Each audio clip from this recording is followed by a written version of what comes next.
So I recorded this video a few weeks ago, but I looked so tired and over it in the video, which complements the topic of the video. But I could not have that on the internet forever. So today, what I wanted to talk about was the 365 skating challenge. If you, for some reason, are not familiar with the 365 challenge, it is just a daily skating challenge where you skate and post on social media every day for a whole year. I think it was made popular by Moxi roller skates with the moxiskatedaily challenge. I could be wrong, so correct me if I'm wrong, but that's how I found out about the 365 challenge. So basically you were supposed to just skate every day for a whole year, record your progress, and it was just supposed to help you get better at skating. It was helping you stay consistent with it and allowing you to see progress. So I decided when I got my skates to do the 365 challenge, but I did it a little bit differently from everybody else, and I think that a lot of people have been doing it this way now, and that is that I am not actually skating every day. What I do is just whenever I get the chance to skate, I count that as a day, and I continue to count that way. So I don't know if that made any sense, but for example, if I was skating Monday and Tuesday, day 1 and 2, maybe I didn't skate Wednesday, Thursday, Friday, but I did skate Saturday. Saturday would be day 3 for me. So because I was doing the challenge that way, I hit, I think, a year of skating, April 20 something, 24 or something like that. That was when I officially started skating, but today is May 26th, and I have still not completed my 365, which is perfectly fine. That is the way that I have felt the most comfortable doing the 365, and I am totally okay with it. I'm totally okay with going at my own pace and just doing what I can. So now, the topic of this video, which is when you have like a 365 burnout or fatigue, basically. So a 365 challenge is very hard. It is a challenge for a reason. Not everyone is able to do it. In fact, when Moxi announced January 1st, 2021 about the Skate Daily Challenge, and they were giving out prizes, there was a lot of controversy over the fact that a 365 challenge is hard, it's unrealistic, it's ableist, and etc., etc. And I agree, a 365 challenge is very hard, and I recommend that everybody adjust it to fit their lifestyle, to fit their abilities. Just do it in a way that is comfortable for you and that you are capable of doing it, and you're not pushing your body and your mental health too far for the challenge. With that being said, at 365, no matter how you change it or adjust it, it's still going to be very hard. So for me, the very first time I got tired of this 365 challenge was actually, it was actually due to like editing videos. So when I first started, I recorded my entire practices, and I still kind of do that. And I had so much footage, and I wanted to be able to document all my progress. So I was editing tons of footage, sometimes 30 minutes worth of footage on my tiny iPhone, on iMovie, just cutting clips and putting them together and trying to put some music on it. And I got really burnt out. It was really hard to be staring at my screen for so long.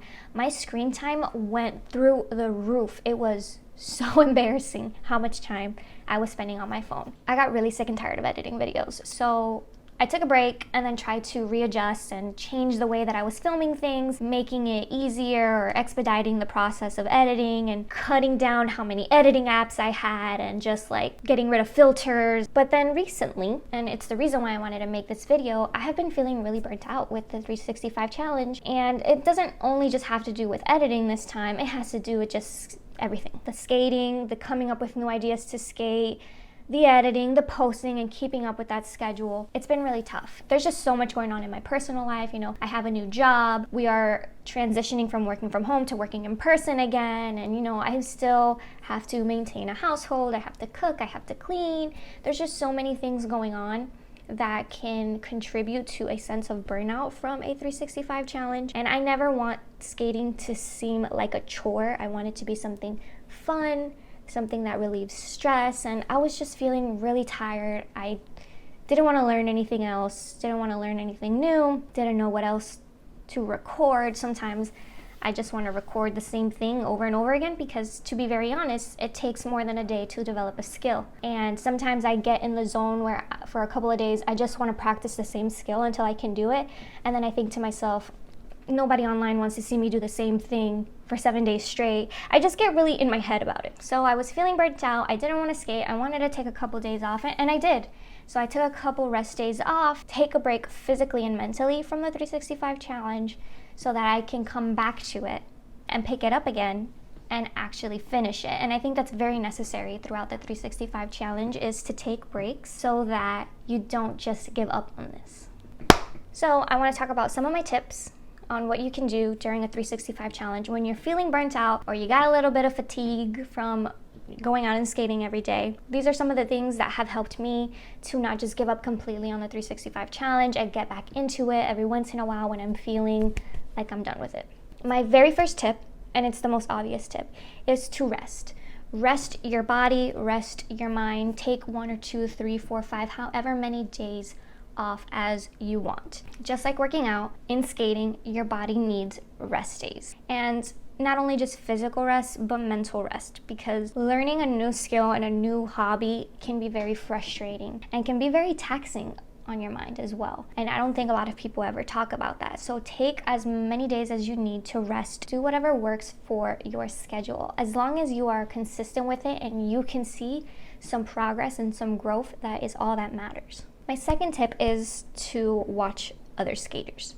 So even when I'm taking rest days, sometimes I'm still scrolling through my skating Instagram, and watching other people skate inspires me. You know, when I see them accomplishing something or progressing, it motivates me to continue to skate and re-energizes me in a way. That's why I love the skating Instagrams so much, is that I can follow just skating stuff on my skating Instagram.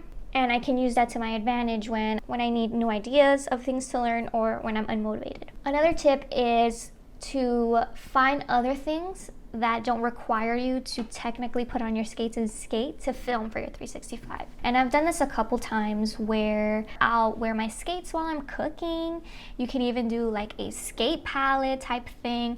Anything that is related to skating but not directly related to you putting on skates and learning a new trick, I think it's perfectly fine to use as a day for your 365. Again, there are no rules to this, you know? Another tip I give is to attend a class or a workshop. And you can find this all the time. There are free classes everywhere, live on Instagram. Sometimes people will host them on Zoom. You know, Roller Fit has sometimes some live classes.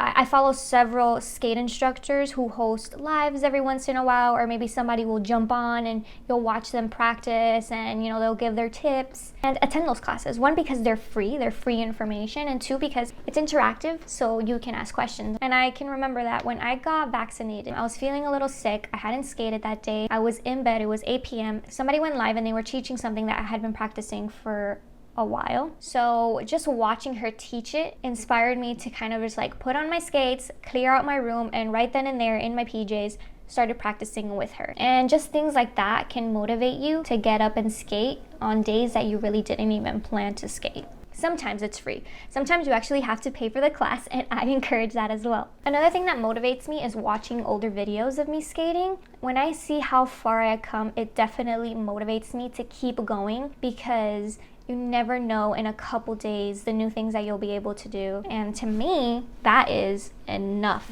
to get me up and out there and skating every day. One more piece of advice I would say is try a different type of skating. So if you practice dance skating all the time, like I do, when I am feeling burnt out, sometimes I like to go trail skating. And I don't really have to go to a specific trail. Maybe I'll just skate around my neighborhood. Just try something different. You know, if you've never park skated, go to the skate park and practice some park skating for a little bit. And alternatively, if you are a park skater, try dance skating, try trail skating. If you're a trail skater, try learning a new dance move. Switch it up, because there is so much that you can learn on your skates. And sometimes switching it up can be a motivating factor for you to get out there as well. And my last tip, I hope I'm not shaking the camera. Every time I hit the table, I shake the camera. So I'm sorry. And my last tip to you would be to just quit. You know, if it really is that hard for you, you don't like keeping up with it, you don't like numbering your days, you want to just skate whenever and be laid back, no pressure, then quit. It is perfectly fine. You can still learn to skate without a 365 challenge. Shocker. I know. The only reason I don't quit is because I just like the numbered days because I am able to see where I was at on day 30 compared to day 300. I like to be able to have a number attached to that because it gives me a little bit of a sense of how long it took me to get there. So that's why I like the numbered days. But if you don't need that or you don't care for that, you don't have to number your days. You can still post all your practices and not have a numbered day attached to it. I also see people that surpass the 365 and they just keep counting days. Like, again, there's no rules to this. You can do it however you feel comfortable. If you don't like the 365 challenge, you don't even have to do it at all. I think the whole idea behind the 365 challenge is to pressure you a little bit to stay consistent, because consistency is what allows you to grow as a skater. And I can understand the idea behind that, and I know that some people need that structure, but there are some people that do not need that structure and don't want it, and that's perfectly fine. So yeah, I mean, I know that the 365 is like a weird topic in the skating community. Would I encourage someone to do it? Yes, because I have done it and I have seen a lot of good come from it. But if you don't want to do it, I am still behind you 100%. As long as you're skating and as long as you're learning and as long as you're happy, I think that's all that matters. So yeah, hopefully this video was helpful to someone out there that's struggling with a 365. I know that I have definitely been there, so I can relate to you. If you have any questions, any advice, leave them in the comments below. And of course, if you have any suggestions for future videos, also let me know in the comments. And don't forget to subscribe and yada yada yada, all the things that you're supposed to say. Bye.